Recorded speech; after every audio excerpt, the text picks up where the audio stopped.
Assalamualaikum warahmatullahi wabarakatuh. Selamat malam Bapak Ibu. Kali ini kita akan belajar tentang pengisian PKP. Sebenarnya pengisian PKP ini adalah anaknya dari SKP gitu.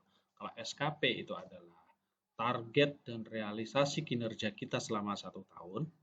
PKP ini target dan realisasi kita selama 1 bulan. Jadi bedanya di masa waktunya. Kalau SKP selama 1 tahun, ini adalah PKP adalah 1 bulan. Terus kemudian untuk sasaran kegiatan dan indikator kinerja ini sudah ada kesepakatan dan sudah ditentukan. Namun dasar hukumnya adalah untuk sasaran kegiatan. Kalau di kesekretariatan ini saya ambil contoh yang di kesekretariatan dulu, nanti kepaniteraan saya bahas kemudian selanjutnya. Jadi sasaran kegiatan ini adalah diisi dengan yang ada di DIPA itu terwujudnya manajemen dan selanjutnya. Terus kemudian indikatornya ada beberapa di sini ada 5 kebetulan yang punya umum keuangan.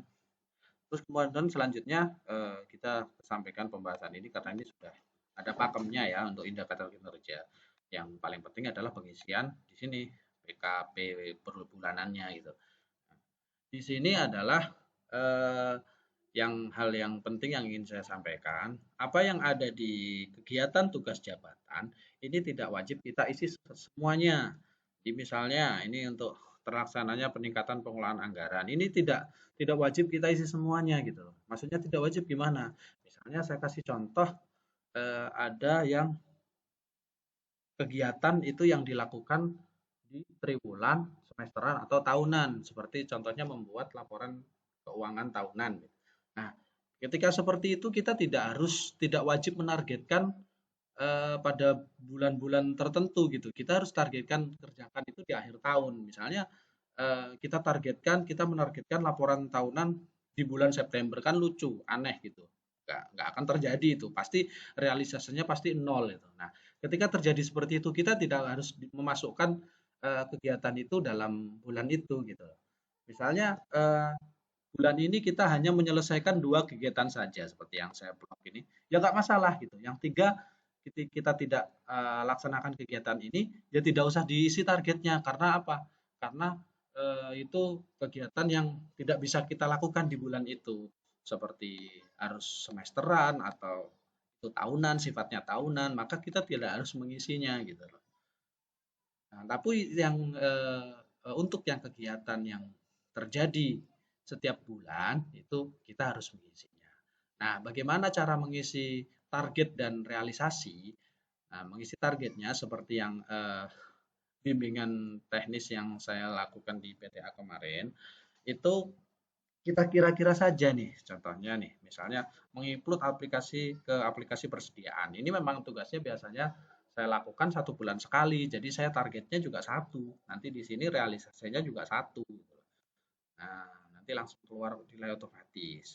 Terus kemudian melakukan pengawasan perawatan. Nah, seperti perawatan dan pemeliharaan sarana kantor. Ini kan tidak mesti setiap bulan ada gitu, tidak mesti setiap bulan saya melakukan perawatan dan pemeliharaan sarana prasarana, sarpras. Jadi misalnya ini tidak ada di bulan September, ya saya del. Jadi ini tidak usah dimasukkan gitu. Nah, oke.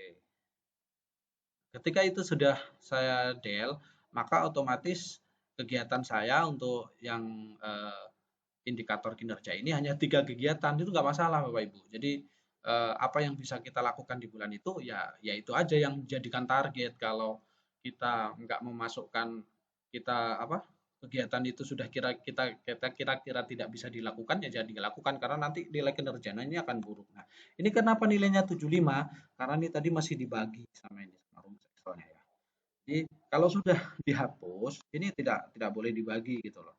Karena ini di sini sistem penilaiannya masih masih simpel sekali. Jadi apa ini semuanya dijumlah nilai kinerjanya kemudian langsung dibagi 3 karena ini 3 item gitu. Nah, ini tadi kenapa bisa 75 karena dibagi 4. Jadi kita harus rubah rumusnya. Ini penjumlahannya harus kita ganti, kita sesuaikan. Begini, terus dibaginya dibagi dengan 3. Nah, kita hanya melakukan 3 kegiatan saja. Jadi seperti itu. Jadi apa yang tidak bisa kita lakukan ya nggak usah ditargetkan gitu. Nanti pengaruh nilai kinerja kita akan buruk gitu. Oke, mungkin itu saja sih yang perlu saya sampaikan. Nanti sudah otomatis terjumlah di sini. Ini simple saja kok pembagiannya. Jadi eh, kegiatan semuanya. Jadi ini semua yang ada di sini tidak wajib kita lakukan setiap bulan itu tidak. Kalau memang itu kegiatan rutin bulanan ya kita wajib isi. Tapi kalau misalnya itu sifatnya seperti yang saya sampaikan tadi semesteran atau tahunan kita nggak usah isi di situ gitu nggak usah jadikan target pada bulan ini jadi nggak masalah.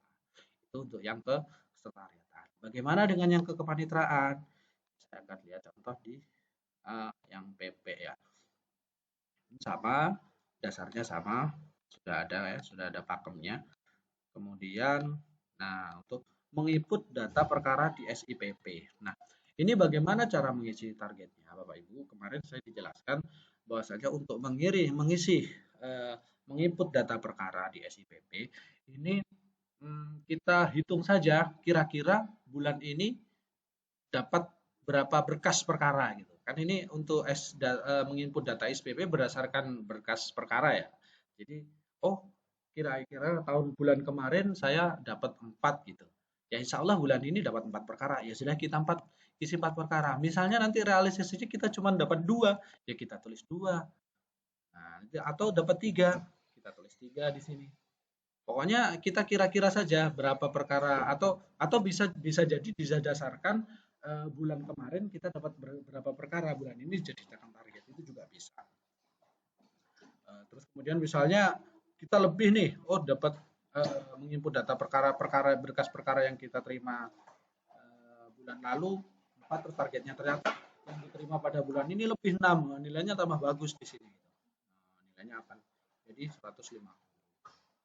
Terus kemudian untuk melakukan unggah BAS ke dalam SIPP. Nah, BAS ini kan berita acara sidang ini eh, bukan setiap perkara satu BAS, tapi ada beberapa BAS kan, misalnya ada beberapa kali sidang, yaitu yang kita hitung gitu. Oh, bulan kemarin saya membuat BAS itu dari 5 perkara misalnya karena sidang sampai 3 kali jadi 15 BAS gitu yang saya upload. Jadi itu tulis saja targetnya 15. Nanti realisasinya berapa? Saya sudah mengerjakan BAS berapa bulan ini? 18 misalnya. Oke, sudah nilainya sudah keluar. Jadi seperti itu. Yang dimaksud target itu adalah bisa diisi dengan target bulan kemarin, apa pencapaian bulan kemarin, terus kemudian realisasi bulan ini, atau kita kira-kira saja bisa. Oh, saya dapat sekian gitu. Jadi misalnya bulan ini sudah dihitung nih, saya dapat 5 berkas perkara, ya sudah itu jadikan target. Itu juga bisa seperti itu. Jadi untuk mengisi target di mengikuti jalannya persidangan. Nah, ini juga sama kan. Jadi misalnya bulan kemarin sidangnya berapa, ya kita targetkan di situ. Pokoknya seperti itu. Dan ini juga sama seperti yang di kesetariatan tadi. Misalnya ada uh,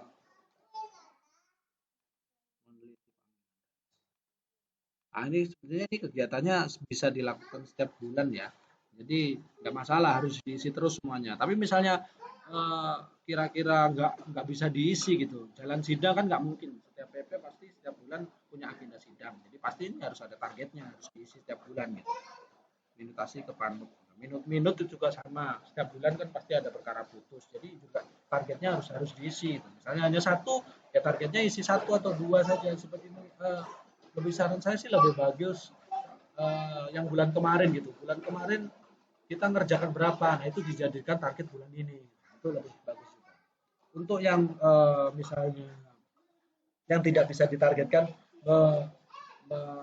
membuatkan apa misalnya banding gitu loh. Nah itu kan karena kita jarang sekali itu lebih baik nggak usah ditargetkan gitu. Karena itu tidak sifatnya kan bukan bukan rutin, bukan bukan tugas jabatan rutin, tapi melainkan insidentil itu. Kalau sifatnya seperti itu tidak perlu dimasukkan. Misalnya ini hanya bisa mengisi 4 ya nggak apa-apa, yang lain di delete. Terus kemudian penjumlahannya, summary-nya diganti, dibaginya juga diganti, nanti akan keluar. Mungkin saja ya, mudah-mudahan bisa dipahami. Nanti kalau tidak paham kita diskusi lagi di grup. Oke, terima kasih Bapak Ibu. Assalamualaikum warahmatullahi wabarakatuh.